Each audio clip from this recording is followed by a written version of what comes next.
Previously on Brotherhood Diaries. Cesare Borgia is the perfect nemesis. He's trying to take over the whole country, united under the Templars. Their sole purpose is to kill Ezio. Centuries later, a Templar army masses. A prediction of global disaster looms, and the assassins struggle to turn the tide. As time runs out, Desmond Miles searches for the path to the secret temples that can save us all. Welcome to Assassin's Creed Brotherhood Diaries.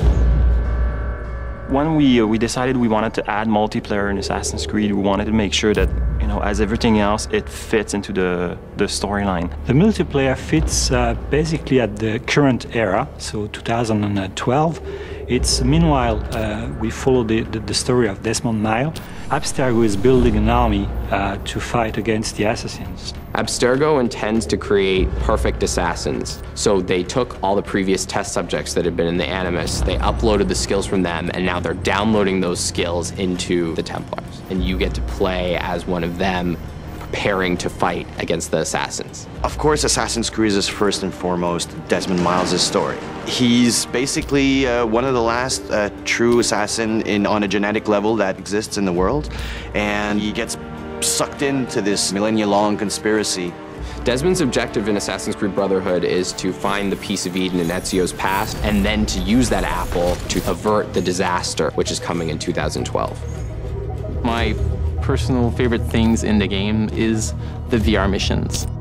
We have the Animus, and it's such a cool machine that we decided, why don't we have Rebecca code training programs for Desmond in the Animus? With that, we can teach the player really advanced moves and then use that in the game. One thing that was super important for us when we decided to build a multiplayer portion to our game was to take the core gameplay pillars of our game. The pillars we have translated from the single player are basically the art of the assassinations. The second pillar is the social stealth aspect. It's basically to blend with the environment. And the third pillar is all that free movement aspect of the franchise that are also translated into the multiplayer. The multiplayer characters you're playing are uploaded memories of actual people that lived during the Renaissance. So these guys are part of the genetic material of the subjects. On top of that, you will have the ability to customize their appearance.